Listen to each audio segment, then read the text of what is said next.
Glad you chose to stop by the channel today. Just wanted to give you an opportunity to really become a part of this community here at the Coach Smook Network. We like to call ourselves the AAA family. The AAA stands for authenticity above all. We just want to give you an opportunity to become a part of this community because we're growing and we're doing something special here as a fan base, not just for Alabama, but the fan community as a whole. We're creating an environment where it's safe to be yourself, be authentic, and meet people who share the same passion you share, whether it's for the same team or not. You can do this by becoming a member of the AAA family. You simply start by just clicking the link provided to you by one of the moderators in the chat, or it'll be pinned to the top of the chat. Click that link, it'll bring you to my homepage. When you get to my homepage, make sure you hit the notification button and turn on all notifications. Understand that there are multiple ways to support the channel, and each level has its perks. You can go through and read each perk. As we continue to grow, new perks will be added to each level. One thing we would like to highlight that all AAA members are greatly appreciated. It does not go unnoticed that you have taken time and hard-earned money to support this channel. Once you join, YouTube is going to ask for some payment information, and make sure you monitor your subscription dates. Also, if you really want to get interactive with the community and find out what's going on, think about joining our Discord family. This is where you can get into all the fan talk of the community, and also there are networking opportunities. Please be mindful that there are rules and that we expect everyone to treat everyone with respect. Also, if you're looking to partner with Coach Smook Network or sponsor, please hit us up at coachsmooknetwork@gmail.com, and our staff will get back to you in a timely manner. I'm your boy, Coach Smook of the Coach Smook Network, and I thank you for supporting this channel.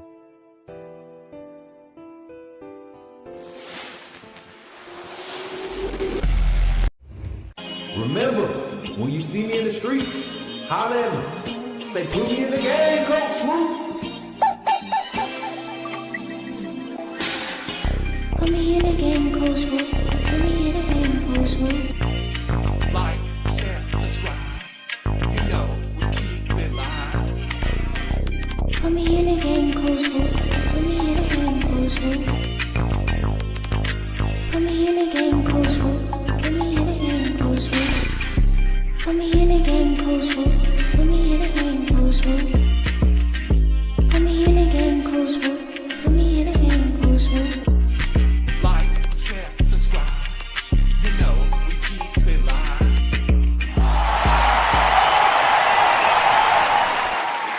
Let's go, AAA family. What's good? Yes, sir. Let's go, man. I'm feeling good today. Man. We got some action. They called me. They said, man, Smook, you see that, Coach Smook? They seen that. They announced that Ty Simpson was QB1. I said, yeah. I seen it. I said, how you feel about it? He said, I don't know, man. I just don't want to see that Russell kid go. I said, man, listen. This is exactly what we needed. We needed them to go ahead and establish who QB1 was. We got it, man. And I stayed up late last night just putting together all this analysis and all these things that were being reported. Look through practice today, man, getting our little information that we got from the interview, from Coach Grubb's interview, getting our reports from practice, man. It's been an eventful last 24 hours. So I'm going to divulge, man. I'm going to sit here and I'm going to try to sit with y'all for an hour. Got another segment to get ready for tonight. The Alabama Voice of College Football, man, with Jackson Johnson, man. I think we're going to have Jackson on the show tonight, and we're going to have, I think, Jeff. Is Jeff joining us tonight? I don't know. I think it might just be me and Jackson, but appreciate y'all in for TikTok, man. Y'all showing up and showing out over there. Listen, I went for a run this morning. My allergies been acting up, y'all. So if I sound stuffy, it's because I am. My allergies been acting up. Me and Faye, we've been doing this fitness thing, and the cardio part is the part that I hate. So getting it up every morning and doing it, man, committing to it is something that I'm taking very serious. But it comes with its side effects. All right, come on now, y'all. So don't laugh. Some of y'all know exactly what I'm talking about. Joseph Davidson, appreciate the heart reaction on Facebook, man. We got 23 live on the YouTube side, 22 live on Twitter, man. TikTok, how many we got on TikTok? We got 9, 11 in the chat on TikTok. Hey, run it up, tap that screen right now if you're on TikTok. Share it up. If you Alabama in the chat, say Roll Tide And if you really trying to get here and talk some Alabama football, say put me in the game, Coach Smook. What's up, Dalton? What's up, everybody? I see you, Britt, with the gifts, man. I see y'all, you and Big Homie over there smashing the gifts, man. We got 10 total gifts already gifted to the chat over there in the chat. And don't forget, man, if you want to become a member of the AAA family, we have a couple practices coming up that I really want to talk in depth about some information as it's happening. And if you want to have access to that, join the AAA membership. I'm telling y'all, I'm not one of them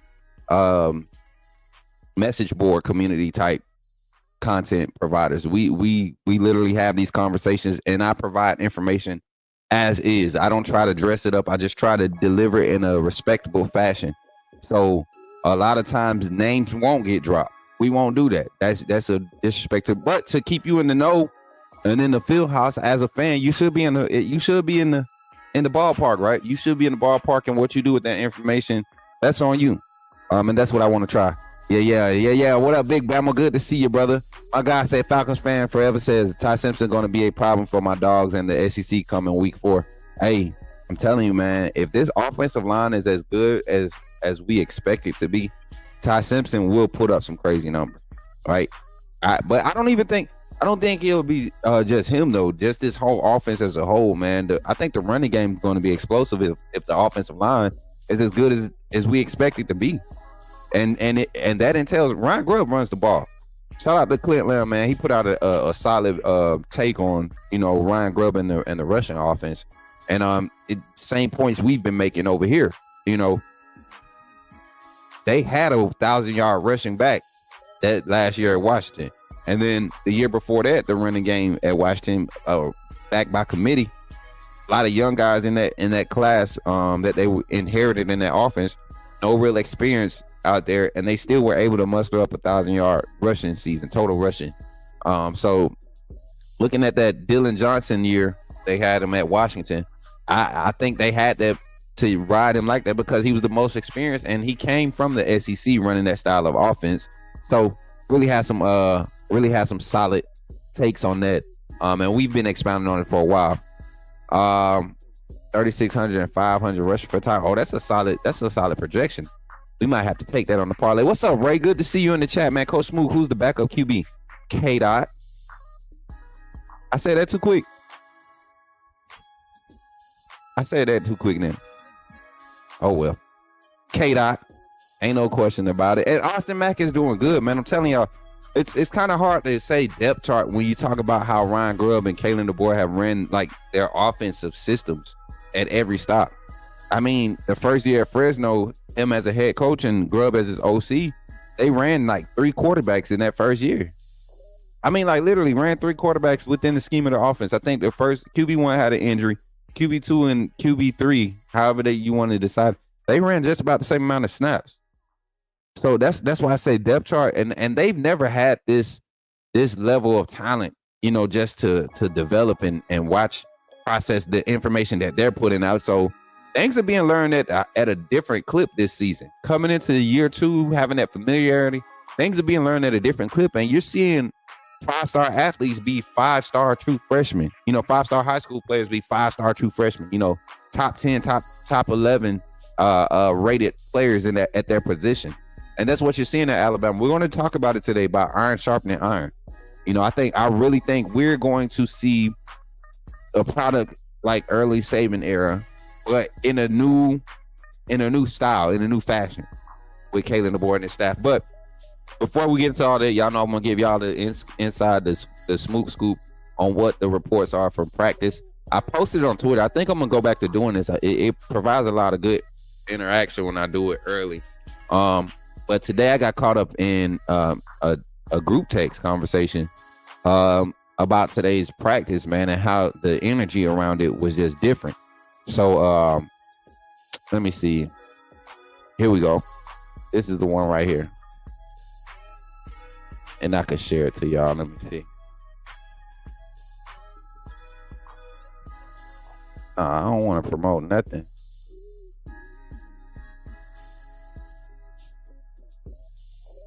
What is this? Why are you trying to get me to promote? I don't need to promote nothing. I don't need to promote nothing, cuz. I I don't need it. All right, here we go. All right, chat. So, we're going to get into the conversations. I'm going to give y'all a little outline of what we talked about here. Let me see what we will be talking about here. So, I'm going to share the screen here real quick for y'all. Boom. And that's what we'll be discussing today. We're going to go, Mary J, if you can remove that banner. We're discussing, that's not even the right one either. Let me see. Why does it look like that? We'll just do that. So the secondary, we talking about the secondary today. Finally can't avoid it today. After today's practice, even last week's this past Saturday scrimmage. I'm so excited about this Saturday coming up. I'm excited about this Saturday coming up. We'll be talking about that a little bit later in the show. The QB1 confirmed. I'm gonna give my take on them announcing QB1 yesterday. We already knew who it was. We talked about this yesterday. But we'll give my take on that, why I think it was a good move. Iron sharpened iron. We're going to talk about a few spots on the depth chart where we're going to see some consistent rotations because of the depth and talent at these position groups. Based off today's practice, just seeing two different personnel line up, split those 1 reps with that interior defensive line mix up with James Smith and Tim Keenan. Sometimes you'll see you might see Beeman or Edric Hill right there next to Keenan, depending on the set. But consistently you're seeing the bandit position going crazy. And then we're going to talk about a few opportunities that's probably arising in the running back room right now. Looking at how this offense is being schemed up and having good thoughts of how Kalen DeBoer, Ryan Grubb has utilized, running backs with skill sets of these running back, the caliber of these running backs in the Alabama running back room. I want to give y'all a few thoughts on what I was seeing and what I've been hearing about practice, especially with Daniel Hill starting to emerge and gain a lot of buzz with his performance after this past weekend scrimmage. Again, that bandit rotation, I put these numbers down because that's what I keep hearing. LT Overton, Keon Keeley, Kelby Collins, and then Fatua Henry. That bandit rotation is deep and is skilled. You're talking about huge pass rushers. We're going to get into the conversation. Then the second team offense, being run with splitting some time between Ty Simpson and Keelan Russell, Austin Mack getting a few reps with the twos. After today, I don't think we'll see Ty Simpson get any more reps with the twos. I think after today, after what we've seen and heard from even the scrimmage this past weekend, I think we're going to see Keelan Russell get the direction to be the second group quarterback, which is no disrespect to Austin Mack, because I believe Austin Mack has a whole nother page in the playbook that if we're going down to our third string quarterback, that means we're needing to flip the script on how we're trying to operate the offense in general, and I'll give my take on that. Coach Ryan Grubb did an interview today. Some of the things that I got from two of the interviewers there, two reporters that were there in the conversation, excited about the level of accountability and leadership since his arrival. And y'all see my typo, but just being able to speak on that shows a level of maturity. We have a very young team. We have a very young team on the offensive side. And when I say young team, I'm talking about reps. Outside of the offensive line, you're talking about Isaiah Horton wasn't a primary guy at Miami. Jeremy Bernard, Ryan Williams, they give you a lot of reps. Jam Miller, Richard Young has been hurt. Daniel Hill was limited last year. Kevin Riley in that running back room. Dre Washington played elsewhere. So we got young reps on this offensive side when you're talking about where you want to build from, the quarterback position. We'll get into that conversation. And then last but not least, man, I really think Ryan Grubb is got something up his sleeves. I think he's got something and ready to expose the college football to the point where we won't see a gradual increase with this offense and this production. I'm talking about numbers, and we'll get into some numbers and some projections. Appreciate my brother Rico Mitchell for checking in on Facebook, man, and tapping that like button, hitting that thumbs up. Hey, if y'all don't mind, continue to share it on Facebook, man. It's a lot of Alabama Facebook groups, Alabama Christian type Facebook groups that I think could benefit from checking out the AAA family and the Coach Smook Network. Shout out to my guy Tyrone, man, for reposting the stream on Twitter, man. He been rocking with me. My guy Tyrone, man. And then everybody else, man. Quick roll call before we get into the show. Get all the way into the show. Took our time with the intro today because I was a little late. We had a spill over here. I wasted my cranberry juice, but we back. We locked in. So checking it out, man. With the first comment of the stream, Roll Tide to my brother Jordan. Right, man. Good to see you, man. How band camp going, man? I know it's hot out there. Actually, the overcast has been pretty solid and keeping it kind of straight out here. But I know you out here in the middle of the day, so definitely want to show my brother some love, man. Good to see you, Jordan. Roll Tide. Dylan, good to see you. Mary J in the back on 1s and 2s. She said, Roll Tide, y'all. My brother Zach Wilges, what's up, man? I know he ready for a phone call segment. We missed the one yesterday too, y'all. Had to go to church. Shout out to my guy Greg McKinney for being in that Roll Tide, man. Britt, what's good, Roll Tide, sis? I see you. Yellow girl. Yeah. Falcons fan forever, what's good, man? Hey, he said good luck to y'all, Roll Tide. Hey, I think Falcons fan forever is probably the coolest Georgia fan I ever met. And then we share the fact that we Falcons fans, you know what I'm saying? Rise up, Falcons fan forever. Appreciate you, my brother. We got our QB1 just like Coach said we would. Hey, listen, it was kind of obvious, bro. But for people to keep saying that, trying to carry this narrative that I didn't want Ty to be the guy, y'all better check my history, man. I got ate up on Twitter. It wasn't even on Twitter. I think it was on Facebook. It was on Facebook after I reposted my take on Ty Simpson and Jaden Milroe QB battle year 1. That was crazy. I've always thought of Ty to be a complete quarterback, but he's not the best quarterback on this Alabama roster. I'll tell you that right now. He's not the most skilled. I say that. Ty Simpson going to be a problem for my dogs in the SEC coming week 4. Oh yeah, you already know. Big Bama brand, I see you. Bama boy 22, I see you. Roll Tide, fellas. Roll Tide, everybody. Jordan Bradley, check AJ McCarron for throwing shade and rocks at Keyline. Hey man, listen. Send me the link. Y'all know I'll do it. Send me the link. You know I'll do it. Send me the link, Jordan. Send me the link, man. Send me the link, man. Don't make me cuss today, Jordan. Don't make me cuss. I'm trying to be a good Christian man today. TikTok, tell him don't make me cuss. 6-Way, what's good, man? What's good, 6-Way? Good to see you on that TikTok chat. Matt, what's good, family? Good to see you. Roll Tide, man. Let me see. I'm going to pay attention to the TikTok chat today, boy. I'm going to be locked in today. Y'all can't stop me.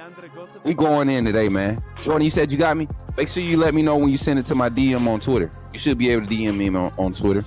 I ain't bougie. Post thing because I got a little few followers. I be trying. Nah, man. I just have some. If it's a high school athlete, I'm gonna look at their stuff before I look at anybody else stuff. I love looking at highlight film. Speaking of, man, before we get into this little intro, check them out, Coach, man. Y'all help me promote this high school highlight review segment. I have friends that I play with in college, you know, play with in the military.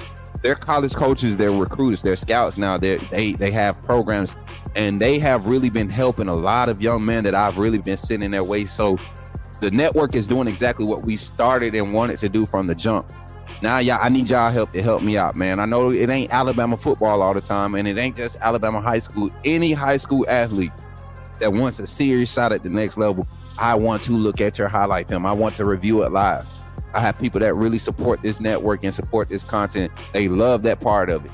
Parents love it.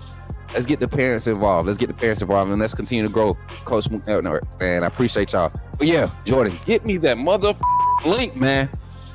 All right, y'all. I'm gonna stop acting up. Let's get to the show, man. Y'all ready? Let's jump into it, baby.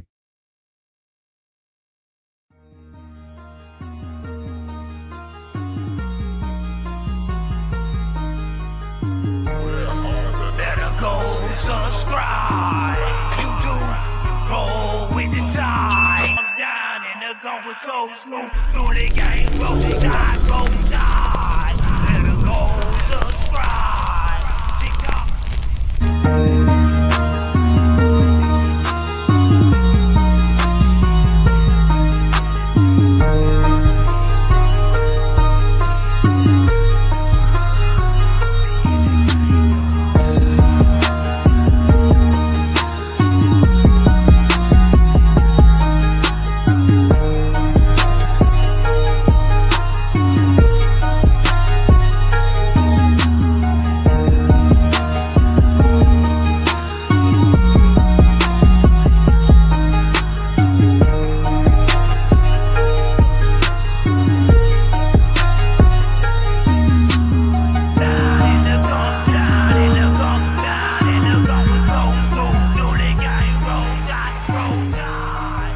Somebody say, put me in the game, Coach Smook. Somebody said, put me in the game, Coach Smook. All right, y'all, let's get into it, man. I appreciate y'all for being here, man. It's really about to be a good time today. I think y'all going to enjoy some of these conversations. So let's talk about it. The QB1 move. Announcing QB1. After the first scrimmage, I told you all that would be a directive to make that happen. Coach Johnny Burks used to be on the Voice of College Football. He came in and said it too.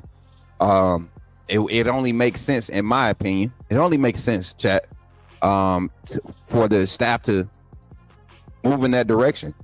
Like, why not? Why continue to drag it along? Why miss out on an opportunity? And this is why I say this. I say this because you have the skill sets, 3 skill sets in these 3 quarterbacks, man.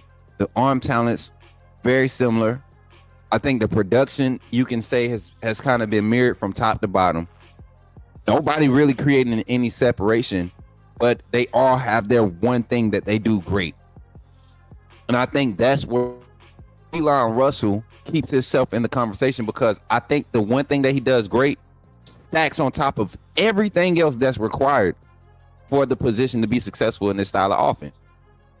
Now, Austin Mack still mechanically, I think, has some flaws, but there's other strengths that he has because of his time and experience in this system. This is the only system Austin Mack has had to kind of adapt to since high school, right? So with Ty Simpson having the 2 years in this system, right, going into his second year, but having the extensive knowledge of the college football game, you expect that type of separation between a 4th-year guy, redshirt junior, and Ty Simpson, and a true freshman just turning 18, becoming legal, to get a bill in his name. So I think when we talk about who the better quarterback is, we have the luxury of having 2 great quarterbacks, right? But from a skills and evaluation standpoint, the better quarterback is Keelan Russell. And why keep mixing up his rhythm? Why mix up his development curve and not stick him somewhere and actually watch him progress, right? And I think this is the level, this is the timing in going into the fall camp, and going into the first game of the season, where you want to start getting your depth chart in order. So announcing QB1, I believe, was the right thing. As we were having our live yesterday, I'm sitting here and I'm trying my best not to, just blurt it out. But Ty Simpson has been QB1, man. Probably since the 2nd or 3rd day of fall camp. Just the simple fact that he has been there, y'all. He's been there one too many times. And as far as showing up and putting his ego in check was the first thing. But then just the leadership aspect, showing up, being first in, last out, setting the tone in the quarterback room. Like, you can talk to everybody around the program, but the ones that's in the program and the players that's in that locker room, they'll tell you, man, is no reason why he shouldn't get an opportunity. He shouldn't. I mean, the arm talent is there. He's not going to be as elusive. He's not going to be able to. I don't think his strong suit is playing off schedule. But I think Ty Simpson, with this offensive line and the assets available in the wide receiver room and in the tight end room, and this style of offense, the way that Ryan Grubb is going to dial it up, if he can get that run game balance, this is going to be an elite year for Ty Simpson. And I think he's a one and done starter. 1 year, just like Michael McCorkey, or what's his name? Mac Jones. 1 year, man. That's all you need, is one crazy good year. And I think he can really solidify himself. I mean, came in as a highly touted quarterback out of high school, and has continued to develop. Struggled that first year as a freshman. And then the year where he should have had his opportunity, where he should have been the starter, the mental block of not being able to get past those mistakes, that's what held him off the field under Coach Saban. And then Jalen Miro jumps in, and that takes that ride, and we go through that situation for 2 years, right? Now there's no more excuses. He's been announced as QB1. I'm excited to see what he does. I'm interested to see how he takes on this challenge.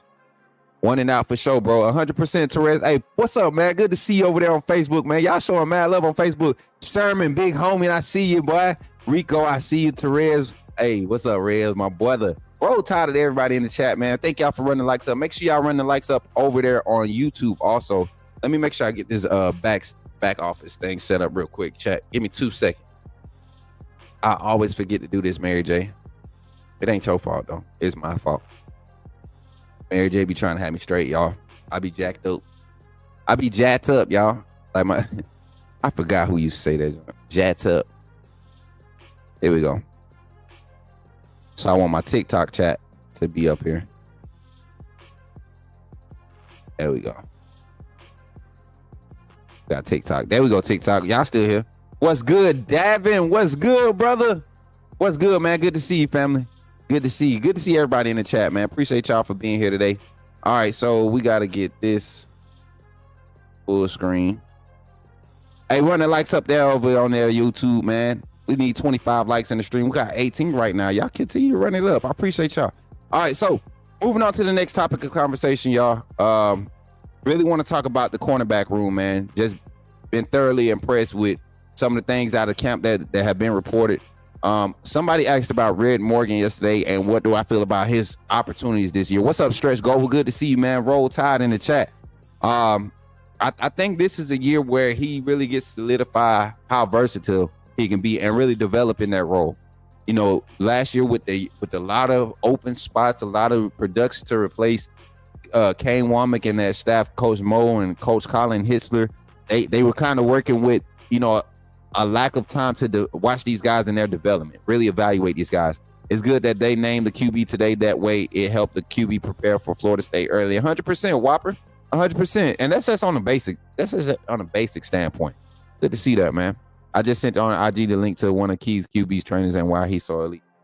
Okay, I'm gonna pull that up. Appreciate y'all. All right, y'all. So looking at the defensive back room, Red Morgan has been getting a lot of reps at that boundary position, at the boundary corner. And I like that for him because last year playing in that nickel slot, kind of in that safety role, you saw a lot of his over. He was over anxious on a lot of his press up coverages, just not trusting his technique. And you saw the need for some development in the speed and the technique side of things in coverage. You look at him now, a lot more fluid in his movements, been having to rep against, you know, the Rico Scotts, the Latsier Brookses, the Derek Meadows. Like, he's really been putting in work. Jeremy Bernard, you know, he's stepping up to the plate. The physicality is the thing that I'm proud to see there. And my boy finally won 80 plus, man. He finally give it up for Red, y'all. I didn't think he would be one of those. I thought he'd just be one of them freak of nature guys that don't need the weight. But he's starting to put on some pounds. Shout out to Dave Ballou in that strength conditioning program. Ty's success will be based on how well everyone around him performs, like most quarterbacks. 100%, Zach. Well, looking at the cornerbacks, man, I think we got a spot here where we can really, really see these guys become like a no-fly zone style defense. And I mean that with the, when I say no-fly zone, I mean Seattle Seahawks, prime time, Richard Sherman, who was their safety. Jesus Christ, it wasn't Ed Reed. Y'all know who I'm talking about. I mean that whole secondary, and then they had man, somebody find it for me. But that group, man, when they had that no fly zone, I feel like Alabama is stacked with two personnel groupings of the DBs that can really shut down the airways. And when I look at the starting group, you're looking at Xavier Brown, Damani Jackson on your boundary. You got Bray Hubbard and Keon Sabb at your over top at your Husky and your free, and then your rover. You're thinking about possibly running out Cam Calhoun so that you can really travel and flow guys. But then you also got Dre Kirkpatrick that could be there at rover. And everybody saw his skill set coming out of high school. I think the only thing with him was just stop overextending on the reaches. Stop getting too antsy and jumping the route too soon. His instincts had to develop. And he had time to do that behind Malachi Moore and Devontae Smith last season. Really got quality depth reps in practice. And so now we get to see these guys get out on the field. Red Morgan has been playing exceptionally well. I think we need to remember that we also have another veteran presence that probably didn't get his respect last season, and that's Deshaun Jones. He's a guy that's been quietly a solid guy. And there go those the Legion of Boom. Wasn't that their name, the Legion of Boom, the no-fly zone? Camp Chancellor Earl Thomas. Yeah, Richard Sherman. Yeah, them boys was nasty, bro. Who was the other corner though? Who was the other corner? It was Camp Chancellor used to play like the nickel. Earl Thomas was over top.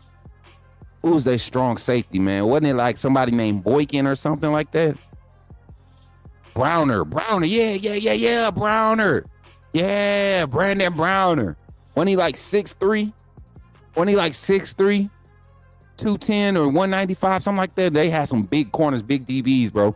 But yeah, I think, and that's what I'm saying. I think Kane Womack loves the fact that Dijon Lee came in and kind of just rolled into it. And then you hear about Chuck McDonald and some of the reps that he's getting, man.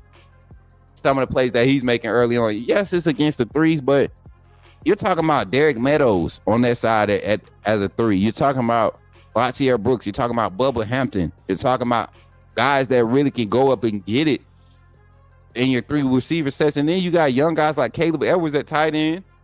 You know, you're having to see guys like not Ty Lockwood.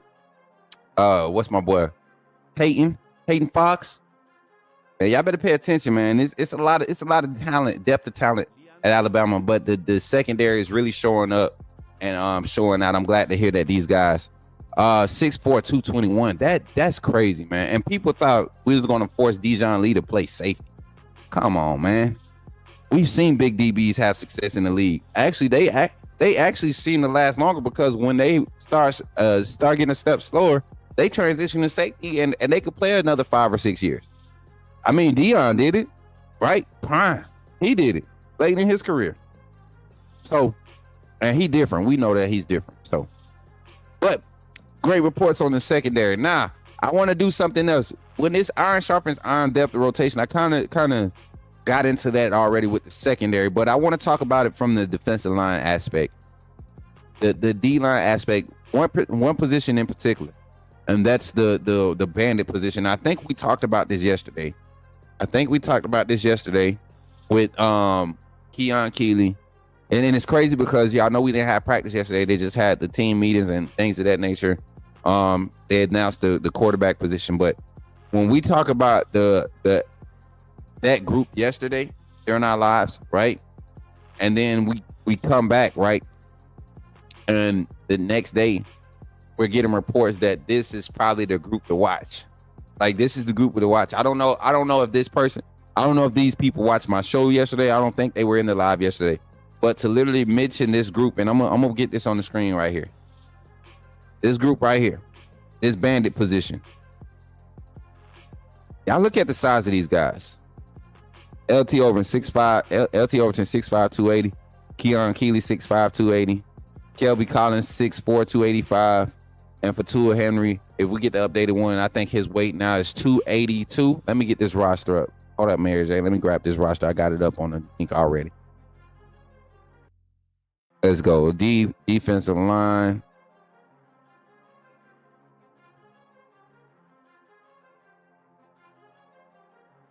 Let me see. So I'm going to get an updated one for Tua Henry. Yeah, 6'4", 268. Kelby Collins 6'4", 275. So I'm gonna make sure I get these updated, y'all. Here it goes right here, just so y'all can see I ain't playing with y'all. Right here. 6'4", 268, 6'4", 275, 6'5", 278. I mean, these are your defensive ends, right? Right? These are your defensive ends. We know we got Keon Keeley, 6'5", 280. These are your defensive ends that move like your wolf package guys, your guys that can really bend the corners. It's hard for tackles to get their hands on them.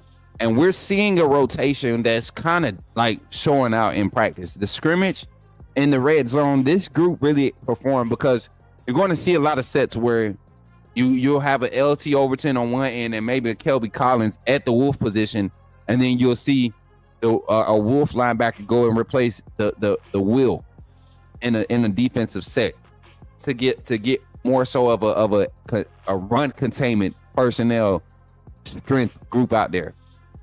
So this group showing out in practice and really showing their pop now and showing that twitch. This is good, man. If we can get these guys to finish, I think we're going to have probably the most pressures in college football. This is a talented group. Keon Keeley was a monster coming out of high school. It's a reason. I believe when everybody thought he was going to transfer last year because he was being forced to a position that and a technique that he wasn't used to, I'm glad he stuck around because I think this year he might mess around and pull himself into like that first round draft pick, that late first round, early second round draft talks, and setting him up for a crazy redshirt junior year because the other guys around him are going. Kelby Collins, he's going after this year. I'd be surprised if he comes back, but I think he'll have enough reps and enough plays in this rotation that he won't need to come back. He was already getting high prospect grades for the draft after his sophomore season. You're talking about a true junior utilizing that portal to his advantage, man. Jumping in a scheme where he doesn't have to be the guy that's going to be schemed up for, 90% of the offensive line protections being slid his way. He's getting a mix of elite pass rushing talent up front. I even look at our interior with Tim Keenan, James Smith, Stephen Duma. Like those three rotating on the interior.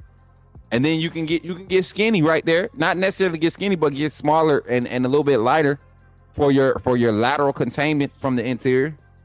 With Edric Hill, Jeremiah Beeman, Jordan Renard. Like Alabama has some dudes, man. Like some scary when you get off the bus type dudes, you double checking your pockets. It looks like old school Bama. Just from an anatomical standpoint. Hopefully that's the right word. But nah, man.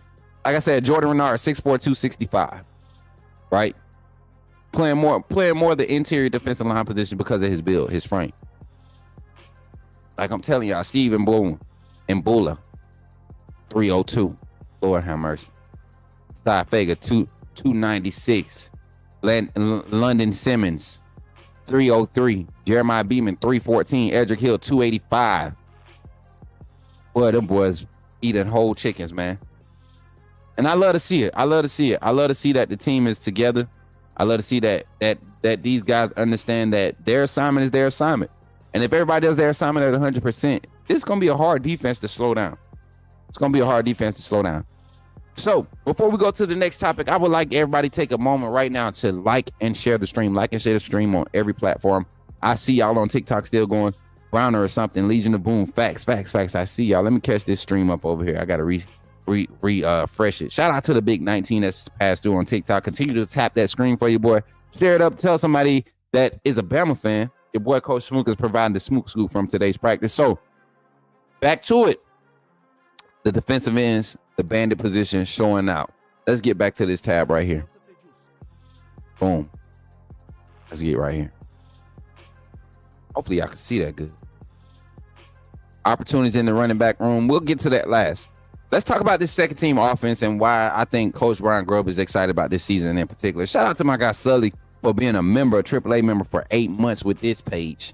He been a member since day one. For real. That's family right there.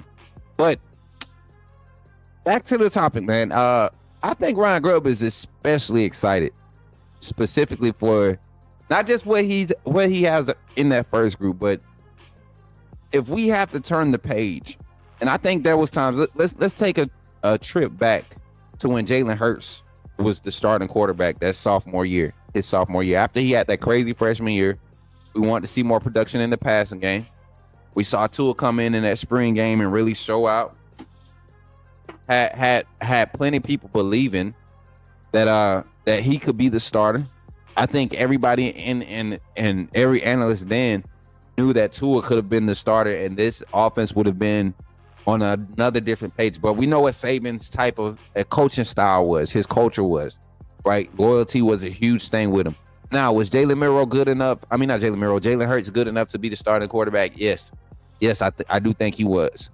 But I don't think, and we've seen the interviews about Coach Saban and Dan Enos really handicapping Jalen Hurts' development by not forcing him to grow in the passing game. Tua came in with that ability because of the system he came out of in high school and the type of training that he grew up doing.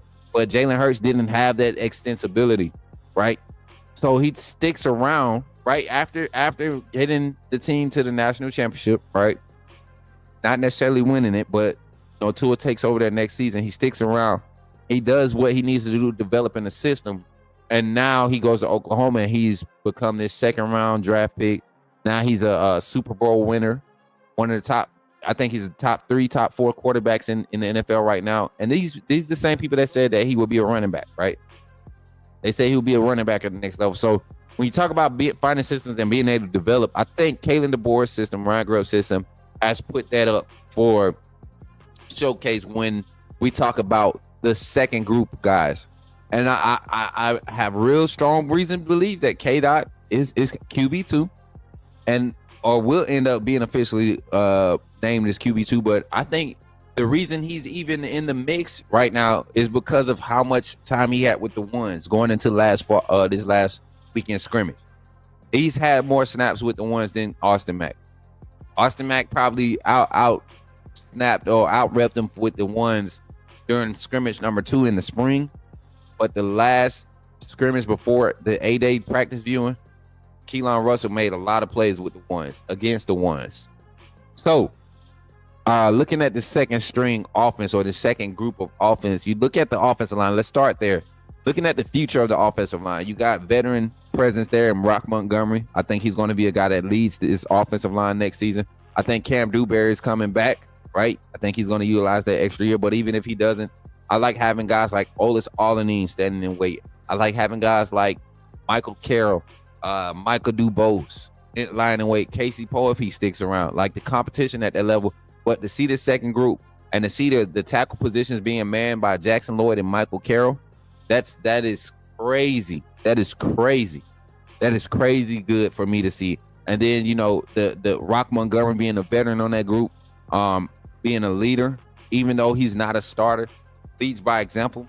I think this group is going to be nasty. Mal Waldrop looking to be the future at the center position, right? You look at the system he comes out of at Central Phoenix City. They run a college-style offense, and then that left guard position, man, it'll be, if Cam Dewberry comes back, I think that'll be good for him. But you got to remember, we got Arkel Anguam, the transfer from Ball State, getting him to develop. Still got Will Sanders there, right? A lot of offensive linemen in that room. And that second group, getting that group solidified, I believe that's why you go ahead and you say this QB1, we're going to solidify who QB2 is so this group can develop. And when you have when you have 2 platoons of guys or 3 platoons of personnel where the developmental curve is like in timing, it's in tune. Everybody's moving along at the same pace to where you're getting similar impact from both groups. That's a dangerous team. So I love this second team offense being led by Keelan Russell. I think your wide receiver group, if you're doing it depth wise, when you talk about true second team group, I think you're going to see more so of a Jalen Hale X receiver. Well, when I say second group, I'm thinking, Rico Scott more so at the X, and then Batier Brooks in the slot, Jalen Mbakwe at the Z, Bubba Hampton in that fourth guy rotation, Cole Adams. Well, Cole Adams, I believe, would be that fourth guy in that group in that first slot. But even Cole Adams at the Z, I'm talking about like when you pull the starters, when you pull Ryan Williams, when you pull Jeremy Bernard, when you pull Rico Scott, and you pull Isaiah Horton. When you pull those 4 wide receivers, the next group to line up with Keelan Russell, I truly see Jalen Hale, Cole Adams, and Jalen Mbakwe. I think Batier Brooks is still in the rotation, but I don't think he's utilized at the extent that we're going to see the rest of the wide receiver group. And that's only because he was able to showcase that his ceiling is much higher than what was expected. Everything that was being asked of him as far as comprehension of the playbook, fluently flowing with the offense, being in phase, making big plays in phase, not just on broken down plays, right? Those are huge things to showcase, like, okay, now we know what we're getting from him at a base level. Let's see what these guys that have been here and developed this system just coming back from injury. We have the luxury of doing that. Let's utilize it. I love it. And that's why I think Ryan Grubb is excited as an offensive coordinator this season. I think really, in particular this season, because one, he can't say it verbatim, but this is probably the most skilled group of talent prospects that he's had access to as a coach.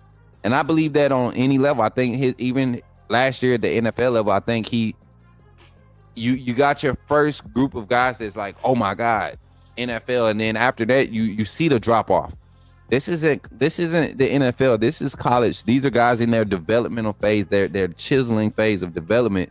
And so the development curve, you get to see a lot of progression or a lot of regression in these 3 to 4 years of college ball. And I think he sees something as far as his young guys developing in the system, but also as his older guys, his veteran guys that have been there for a year now.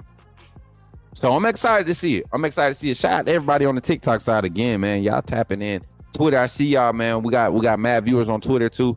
And then Facebook, showing love, showing some more love. My guy SBB. Oh, that's my boy. My boy Ant. Good to see you, my brother. Man, I gotta show you my puppy, man. Gotta show you my puppy. But before we end this show, man, I want to get some thoughts. I want to get some thoughts and takes from the chat. And I'm gonna need y'all responses in the chat. That's on both platforms.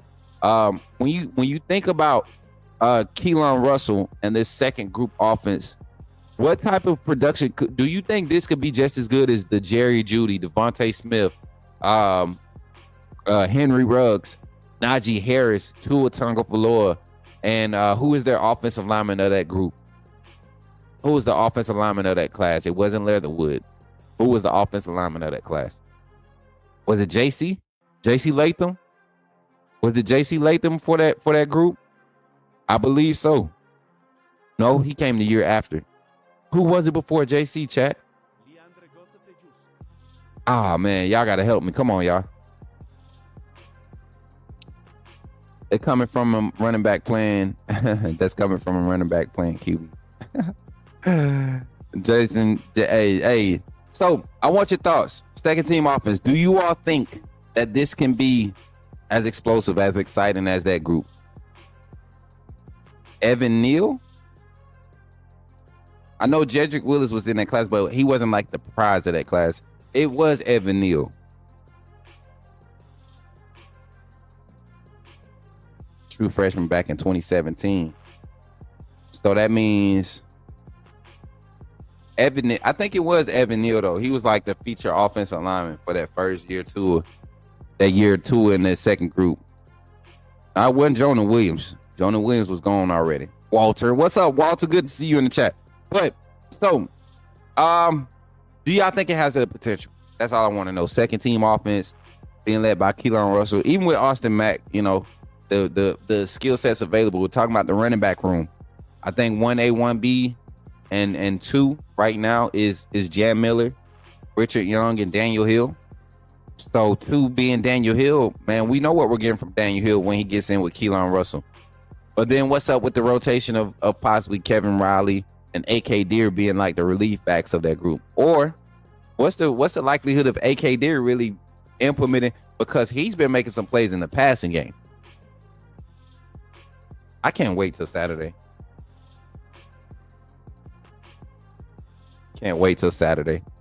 Saturday's going to be a beautiful day. And then also, on a scale of 1 to 10, with Ty Simpson being named the quarterback this early, what's your approval rate? If you're in the live, 1 being you don't approve of it, number 10, and 10 being you greatly approve of it. I gave my takes on it. I think it was the right move. I'm proud. I'm glad. Now you shut the door on any indecisiveness. You shut the doors on any questions. Right now, the players in the locker room, the media can shut up with their fake narratives, right? And now we can start reporting some factual stuff, like today's practice, man. I love the game planning for FSU. And then let's get into a few topics before we get out of here. Shout out to PR Megan, man. She been doing her thing. Where they at, Megan? Here we go. So I seen something about let's do some reaction type stuff.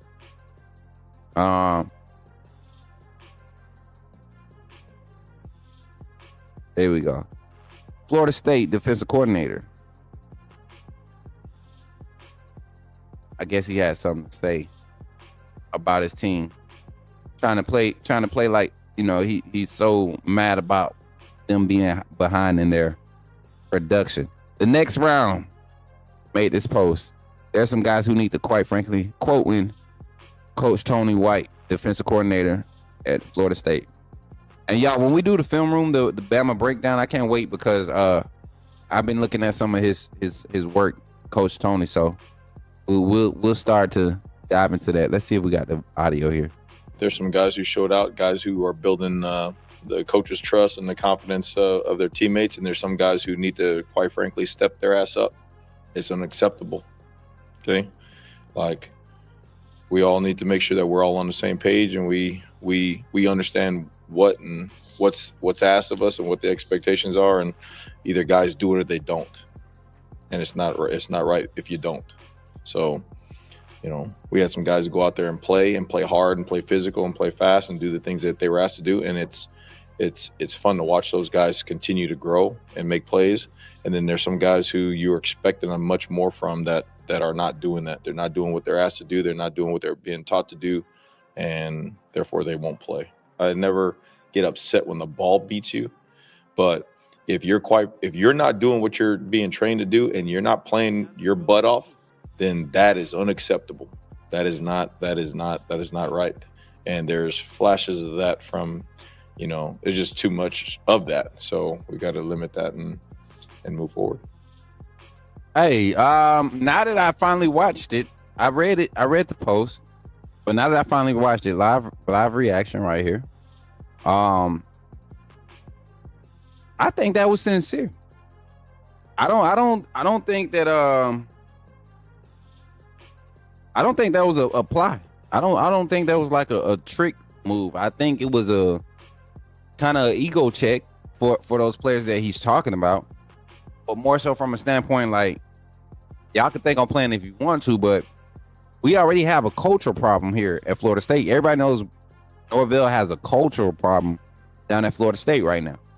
You know, Jimbo left that place in shambles, and to do what he's done in the time span of you know, trying to clean that up with that alumni and the lack of support from the alumni, to be in a position where they're a hub for the transfer portal, that's pretty solid to be able to maintain. So I feel him. I feel him in this NIL era. You might have to go to the media and check some of your players, because now you're going to see who's really mature enough to take it and apply it the right way. Some players get on Twitter and start to and Instagram start to post little cryptic tweets and subliminals and stuff, trying to fire back. So we'll see how it turns out. Landon Dickerson was in that class too. Landon Dickerson came in with Coker, didn't he? Didn't Landon Dickerson come in with Coker? Let me find this Instagram post. We going through posts now, y'all. So that was a pretty solid one by Megan there, sharing that. What's y'all thoughts on that? Y'all think it was sincere? I do. My boy Whopper said Florida State is cooking. Yeah. Oh yeah, we know that. We know about Landon Dickerson transfer. But when he with Jake Coker, 5'10" until he shows me he can play well live in the SEC. Ooh. Okay. Bama Boy 22 said he's a 5 out of 10 on the decision to announce the starting quarterback. I'm 100% with it.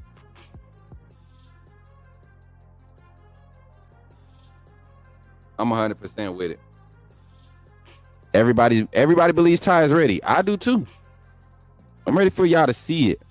I'm ready to see the challenge though. I'm ready to see the challenge. What's up, Ballard Sports Media is in the building. What's good, man? He was with Tua and Mac. So yeah. Oh yeah, because he picked up Mac Jones. No. Let me see. Because what year he picked up Coach Saban?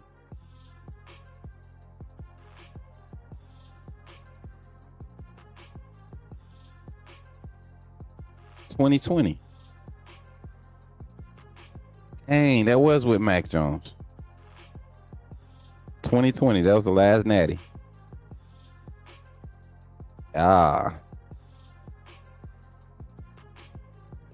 Him and Mac attack.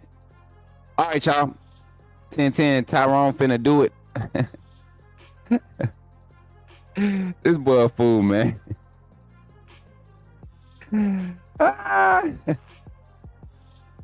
Boy, you stupid. Why you call that man Tyrone, booby? That boy stupid. Ty the guy, Ballard. Yeah, man, we told him. Why wouldn't he get the opportunity, though, man? Why wouldn't he? Why wouldn't he get the opportunity? All right, another topic that got posted in our topic ideas channel. Shout out to PR. She keep us on our toes with these, man. And Zach brought this one. Zach brought this one to the chat. What we got going on here? Oklahoma John Mateer denies college football gambling amid suspicious screenshots. Wait, what? They're going to take that route? Cause them inside jokes. Mateer old Venmo transaction surface. What that boy doing? Gambling.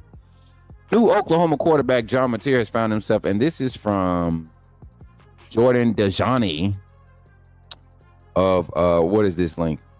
CBS Sports. Okay. Let me share this for y'all. Hold on. I got this. Let me put it up here. It's supposed to be right here. Here we go. As a matter of fact, let's go. Let's go here with it. All right. New Oklahoma quarterback John Mateer has found himself in the midst of a controversy as screenshots of questionable Venmo transactions surfaced this week on social media. The pictures show Mateer paying someone in 2022 with the description of the transaction being sports gambling UCLA versus USC. The 2022 season marked Mateer's first year with Washington State, meaning he was not allowed to gamble on college football. Mateer's Venmo activity has since been removed or made private. Holy Jesus. Bruh, what are you hiding? What are you hiding, brother?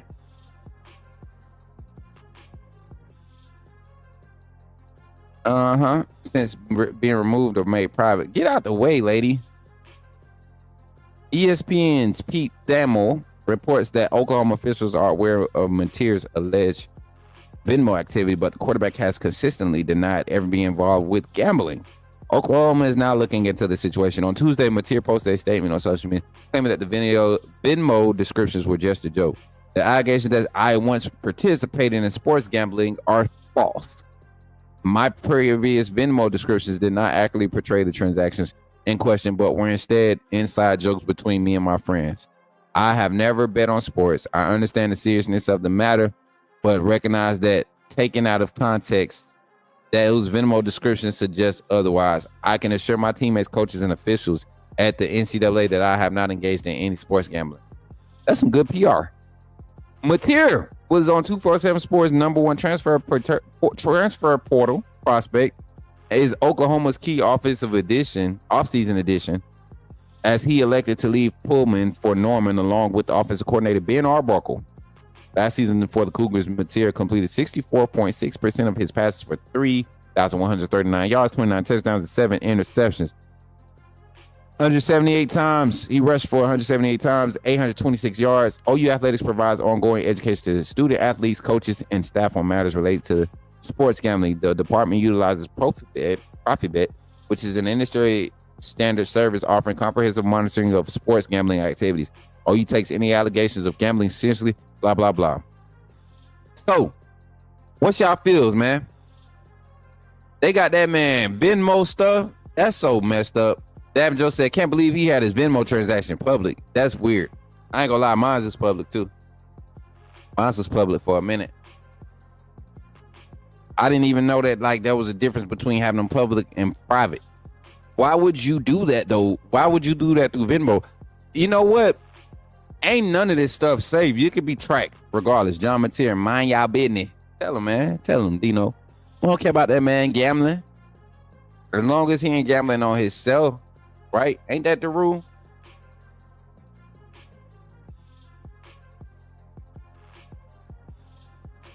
I think they should be able to gamble. As long as they not gambling on like their game they playing in. Not necessarily gamble, like prize picks and stuff. Are they allowed to do that?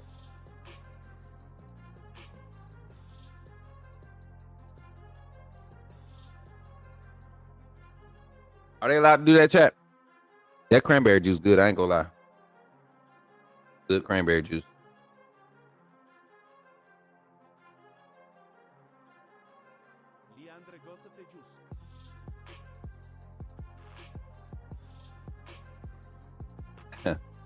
So, what y'all think?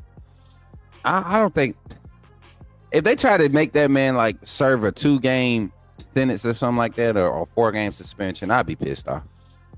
If I was an Oklahoma fan, I'd be irate. See, Calvin Ridley was betting on Falcons games though. He was tweaking. Calvin Ridley was tweaking.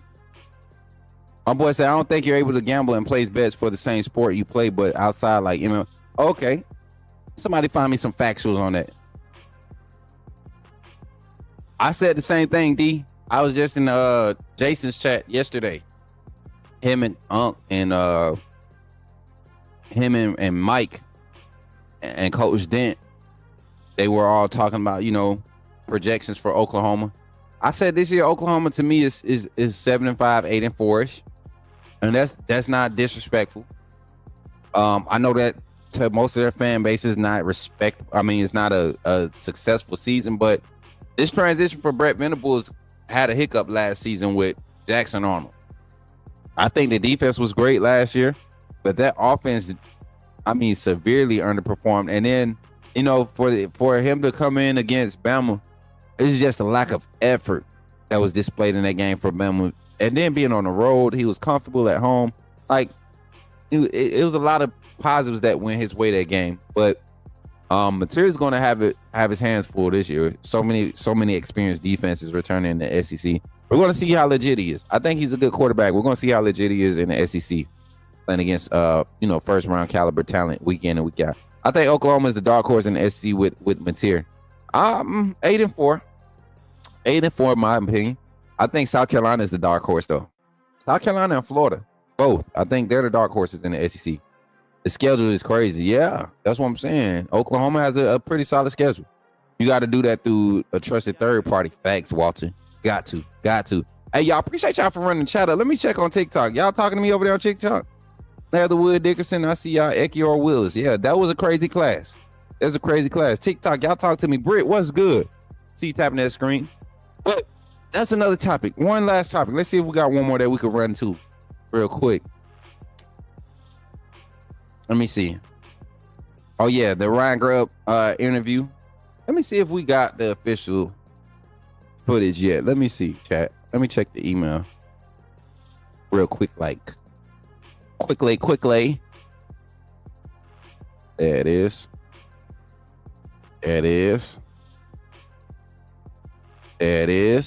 All right, y'all. We got it right here. Hold on, y'all. Coach Smook got y'all. Coach Smook got you. Y'all ready? Ryan Grubb interview. Can we get that banner up, Mary J?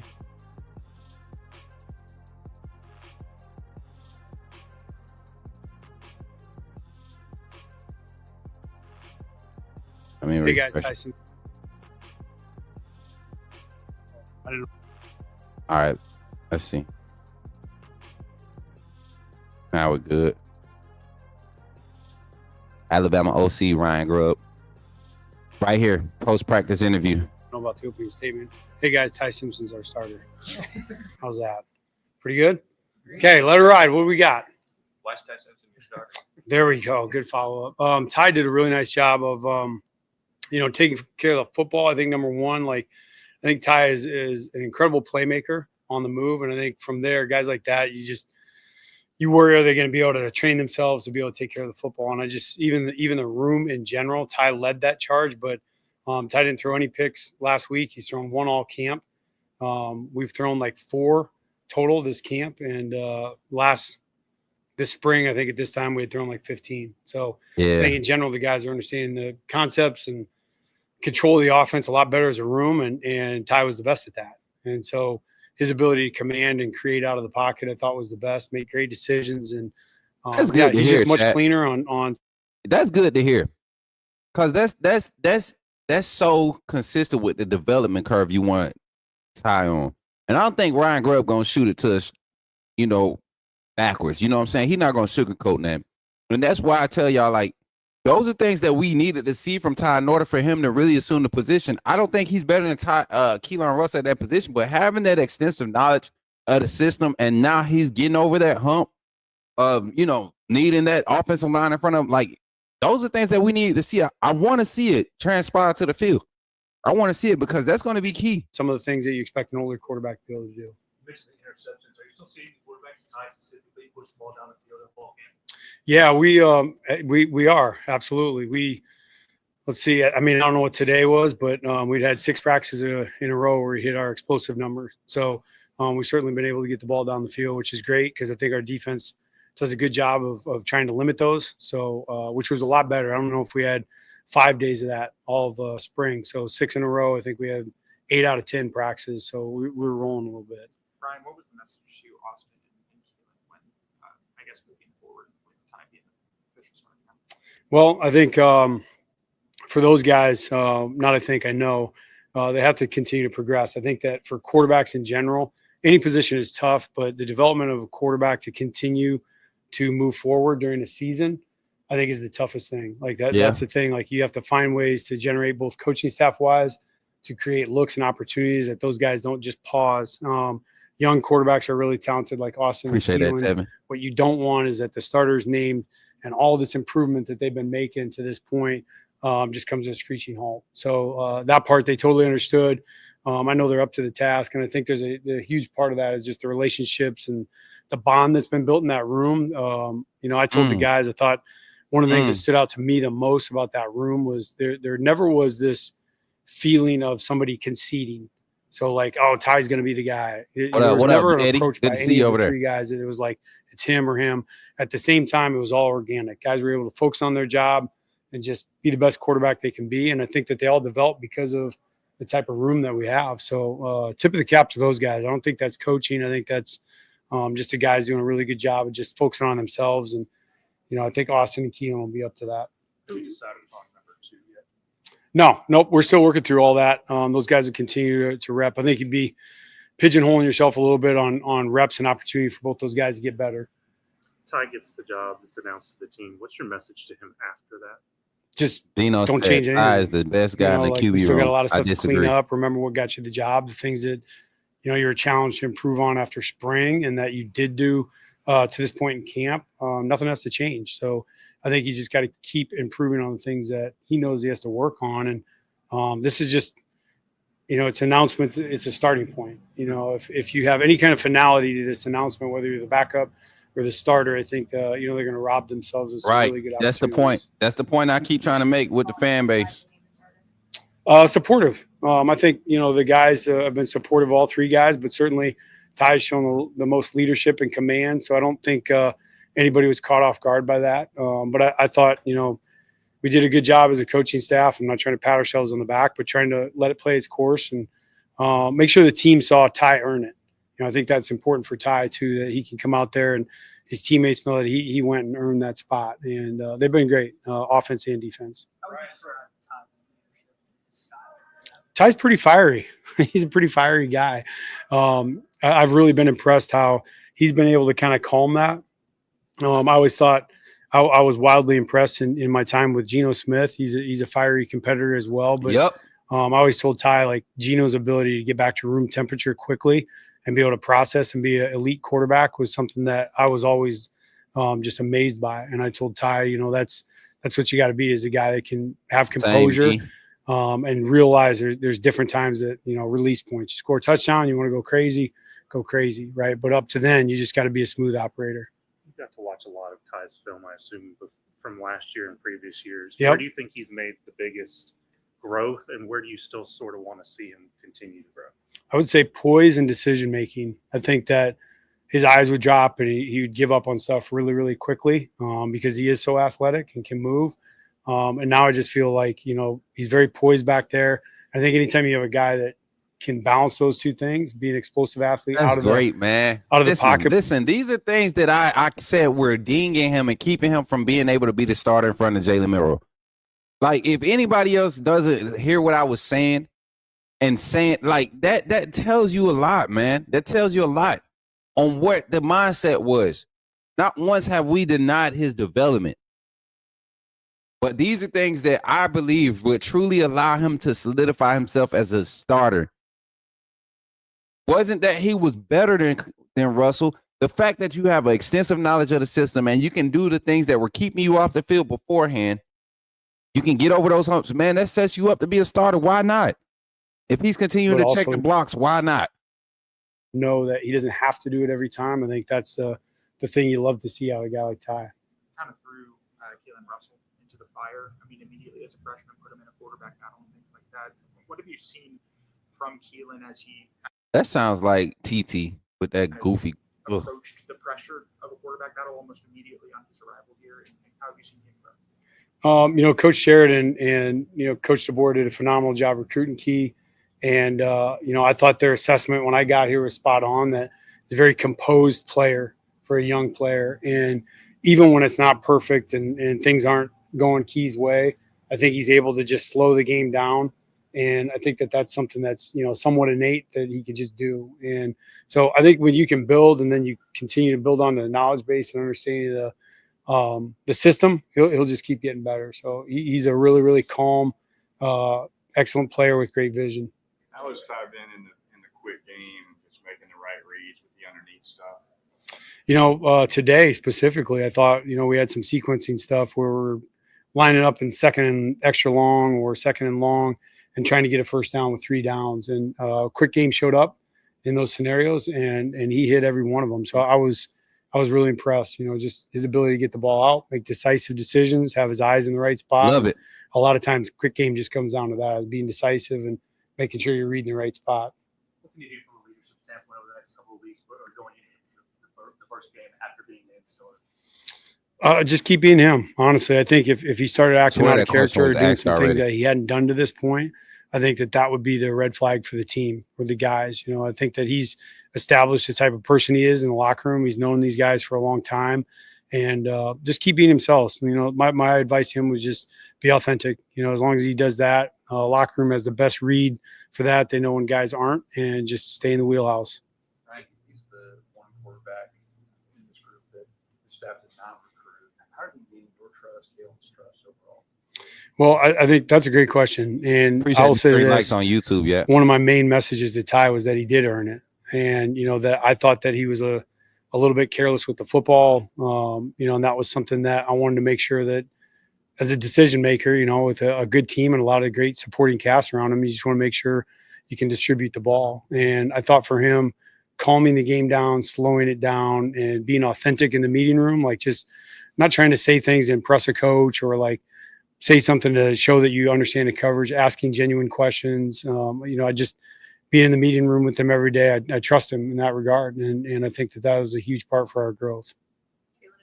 Scrimmage that, by the second scrimmage, on his name, the quarterback. So kind of why was yesterday the right time? Was it that he showed enough in that first scrimmage that, I mean, you said you trust him? But. Yeah, it was, I really felt like he had showed enough through camp to be, kind of the dominant player in the room. And I felt like it was the best thing for the team just to move forward, and get the guys going and give some establishment to that position so the team could get behind him.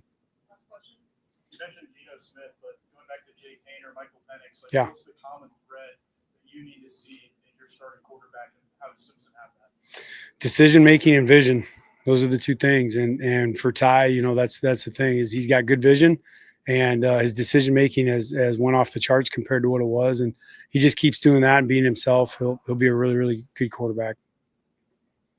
Okay. Thanks, everybody. Shout out Coach Grubb for joining us today here on the Coach Smook Network. Shout out to the University of Alabama staff and their communications department, man, for getting that over to us, man. That's literally we sitting here at 2:00. I think we got it a little bit earlier. We just were live and already talking about everything. So that was our live reaction, man. I don't really have much to say. My sources are pretty solid. If you ask me, I'm just now seeing that. I don't know if anybody else has posted clips of it, but we'll get our clips from it and we'll put some shorts behind and get some reactions to it, and get y'all updated on everything. Hey, don't forget, y'all, go check out all the content, man, on the channel here on the Coach Smook Network. We got a lot of shorts that we've been posting. Reshare them, share them out, comment on them. It's a lot of reaction type stuff, a lot of interactive things. So make sure y'all continue to support. But also, don't forget, today is Tuesday. 6 p.m. we'll be live. 6 p.m. Central Standard Time. We'll be live on Alabama Voice of College Football on YouTube with my brother Jackson Johnson, discussing some of the reports from practice today. A lot of things that you probably heard here, we'll be going more in depth and discussing them on a panel type setting. And then tomorrow is Wednesday, so y'all know we do our gaming content. So after we get our post-practice report and do our post-practice review, we'll be opening up to do some community gaming. NCAA 26, if you're trying to start the league, man, we're going to do our first Dynasty League. We're going to kick off in 2 weeks, y'all. We're going to kick off in 2 weeks. I got a staff I'm putting together. I'm going to get it all set up. It's going to be a community league, meaning the play style is not going to be crazy comp, but it is going to be quality. It's going to be fun. We're going to do gaming nights throughout the season. And then this Thursday we have a call-in show with Alabama Voice of College Football. We'll be doing our first segment over there for that Thursday call-in show. And then we'll be kicking off Thursday. What's Thursday night, chat? Of course, we have our post-practice report, but we have, I forgot what else it is. Oh, never mind. I'm putting that video out today. And then this Friday, we'll be doing some gaming after we do our post-practice report. We'll be doing a lot of gaming this Friday, but we'll be making a trip this weekend. I got a surprise for y'all this weekend, and we'll be prepping for that Friday. So if you all want to continue to support that, man, continue to run the likes up, continue to join the AAA family. Everything that we do in this season, man, you guys are really supporting it. I'm getting back in school. I got to finish my registration, and we got a busy schedule this season. So continue to support, continue to push us, and we'll continue to provide this quality content. Shout out to all the TikTok viewers over there on the TikTok side. Thank y'all for showing love and being there, tapping that screen, man. Y'all been hitting the 3K mark the last 2 or 3 streams. So hopefully once we end it and I can see the total likes on stream, we can celebrate another day of 3K likes on the Coach Smook Network. But with that being said, I appreciate you all for being here, supporting the Coach Smook Network. And remember, when you see me in the streets, holler at me and say, put me in the game, Coach Smook. I'll catch you on the next one. To my Bama family, roll Tide, roll.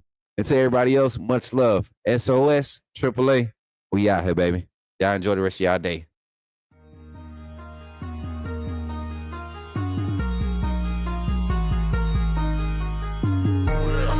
Better go subscribe. You do roll with the tide. I'm down in the gun with Coach Smook. Through the game, roll tide, roll tide. Better go subscribe. TikTok.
Put me in the game, Coach Smook.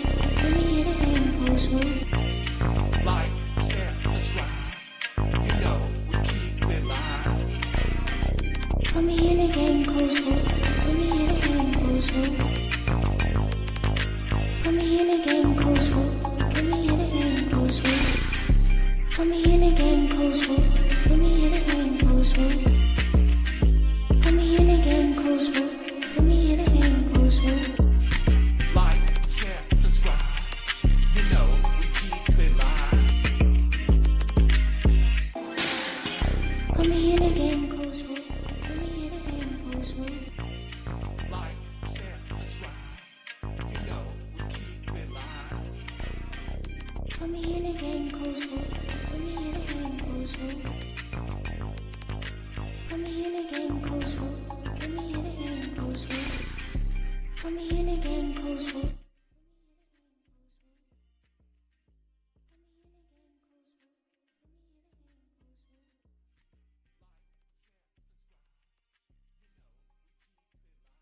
Oh, I didn't know about the opening statement. Hey guys, Ty Simpson's our starter. How's that? Pretty good? Okay, let it ride. What do we got? Why is Ty Simpson your starter? There we go. Good follow up. Ty did a really nice job of taking care of the football. I think number one, I think Ty is an incredible playmaker on the move. And I think from there, guys like that, you worry, are they going to be able to train themselves to be able to take care of the football? And I just, even the room in general, Ty led that charge, but Ty didn't throw any picks last week. He's thrown one all camp. We've thrown 4 total this camp. And this spring, I think at this time we had thrown 15. So I think in general, the guys are understanding the concepts and control the offense a lot better as a room. And Ty was the best at that. And so his ability to command and create out of the pocket, I thought was the best, make great decisions. And he's just much cleaner on some of the things that you expect an older quarterback to be able to do. You mentioned the interceptions. Are you still seeing quarterbacks and Ty specifically push the ball down the field in fall camp? Yeah, we are. Absolutely.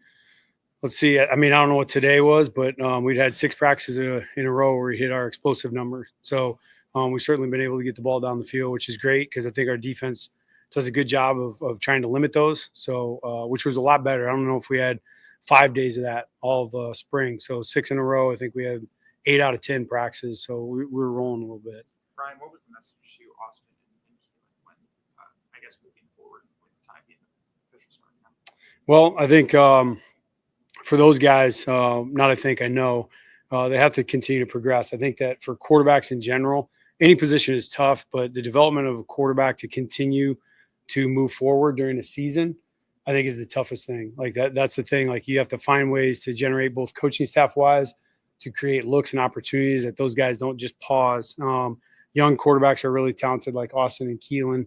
What you don't want is that the starters named and all this improvement that they've been making to this point just comes to a screeching halt. So that part they totally understood. I know they're up to the task, and I think there's a huge part of that is just the relationships and the bond that's been built in that room. I told the guys, I thought one of the things that stood out to me the most about that room was there never was this feeling of somebody conceding. So Ty's going to be the guy. There was never an approach by any of the 3 guys that it was it's him or him. At the same time, it was all organic. Guys were able to focus on their job and just be the best quarterback they can be. And I think that they all developed because of the type of room that we have. So tip of the cap to those guys. I don't think that's coaching. I think that's just the guys doing a really good job of just focusing on themselves. And, I think Austin and Keelan will be up to that. Have you decided upon number 2 yet? Nope. We're still working through all that. Those guys will continue to rep. I think you'd be pigeonholing yourself a little bit on reps and opportunity for both those guys to get better. Ty gets the job that's announced to the team. What's your message to him after that? Just don't change anything. We still got a lot of stuff to clean up. Remember what got you the job, the things that, you're challenged to improve on after spring and that you did do to this point in camp. Nothing has to change. So I think he's just got to keep improving on the things that he knows he has to work on. And this is just, it's announcement. It's a starting point. If you have any kind of finality to this announcement, whether you're the backup or the starter, I think, they're going to rob themselves of some really good opportunities. What was the team's response to Ty being the starter? Supportive. I think, the guys have been supportive, all 3 guys, but certainly Ty's shown the most leadership and command. So I don't think anybody was caught off guard by that. But I thought, we did a good job as a coaching staff. I'm not trying to pat ourselves on the back, but trying to let it play its course and make sure the team saw Ty earn it. I think that's important for Ty too, that he can come out there and his teammates know that he went and earned that spot. And they've been great, offense and defense. Ty's pretty fiery. He's a pretty fiery guy. I've really been impressed how he's been able to kind of calm that. I always thought I was wildly impressed in my time with Geno Smith. He's a fiery competitor as well. But I always told Ty, Geno's ability to get back to room temperature quickly and be able to process and be an elite quarterback was something that I was always just amazed by. And I told Ty, that's what you got to be, is a guy that can have composure, and realize there's different times that, release points. You score a touchdown, you want to go crazy, right? But up to then, you just got to be a smooth operator. You got to watch a lot of Ty's film, I assume, from last year and previous years. Yep. Where do you think he's made the biggest growth, and where do you still sort of want to see him continue to grow? I would say poise and decision making. I think that his eyes would drop and he would give up on stuff really, really quickly because he is so athletic and can move. And now I just feel like, he's very poised back there. I think anytime you have a guy that can balance those two things, be an explosive athlete out of the pocket, but also know that he doesn't have to do it every time. I think that's the thing you love to see out of a guy like Ty. Kind of threw Keelan Russell into the fire. I mean, immediately as a freshman, put him in a quarterback battle and things like that. What have you seen from Keelan as he kind of approached the pressure of a quarterback battle almost immediately on his arrival here? And how have you seen him? Coach Sheridan and Coach DeBoer did a phenomenal job recruiting Key. And, I thought their assessment when I got here was spot on, that he's a very composed player for a young player. And even when it's not perfect and things aren't going Key's way, I think he's able to just slow the game down. And I think that that's something that's, somewhat innate that he can just do. And so I think when you can build and then you continue to build on the knowledge base and understanding the system, he'll just keep getting better. So he's a really, really calm, excellent player with great vision. How has Ty been in the quick game, just making the right reads with the underneath stuff? Today specifically, I thought, we had some sequencing stuff where we're lining up in second and extra long or second and long and trying to get a first down with 3 downs. And quick game showed up in those scenarios and he hit every one of them. So I was really impressed, just his ability to get the ball out, make decisive decisions, have his eyes in the right spot. And a lot of times quick game just comes down to that, being decisive and making sure you're reading the right spot. What can you do from a leadership standpoint over the next couple of weeks or going into the first game after being named starter? Just keep being him. Honestly, I think if he started acting out of character or doing some things that he hadn't done to this point, I think that would be the red flag for the team or the guys. I think that he's established the type of person he is in the locker room. He's known these guys for a long time, and just keep being himself. My advice to him was just be authentic. As long as he does that, locker room has the best read for that. They know when guys aren't, and just stay in the wheelhouse. Right. He's the one quarterback in this group that the staff does not recruit. How do you gain your trust, Galen's trust overall? Well, I think that's a great question. And I will say this, one of my main messages to Ty was that he did earn it. And, that I thought that he was a little bit careless with the football, and that was something that I wanted to make sure that as a decision maker, with a good team and a lot of great supporting cast around him, you just want to make sure you can distribute the ball. And I thought for him, calming the game down, slowing it down, and being authentic in the meeting room, like just not trying to say things to impress a coach or like say something to show that you're in a coverage, asking genuine questions. I just being in the meeting room every day, I trust him in that regard. And I think that was a huge part for our growth. Scrimmage that, by the second scrimmage, on his name, the quarterback. So kind of why was yesterday the right time? Was it that he showed enough in that first scrimmage that made you say you trust him? But yeah, it was, I really felt like he had showed enough through camp to be a player in the room. And I felt like it was the best thing to move forward, and get the guys going and give some establishment to that position so the team could get behind him. You mentioned Geno Smith, but going back to Jay Painter, Michael Penix, what's the common thread that you need to see in your starting quarterback, and how does Simpson have that? Decision making and vision. Those are the two things. And for Ty, that's the thing, is he's got good vision, and his decision making has went off the charts compared to what it was. And he just keeps doing that and being himself. He'll be a really, really good quarterback. Okay. Thanks, everybody. Like, share, subscribe. You know we keep it live. Put me in a game, Coach Ryan. Put me in a game, Coach Ryan. Put me in a game, Coach Ryan. Put me in a game, Coach Ryan. Put me in a game, Coach Ryan. Put me in a game, Coach Ryan. Put me in a game, Coach Ryan. Put me in a game, Coach Ryan. Like, share, subscribe. You know we keep it live. Put me in a game, Coach Ryan. Put me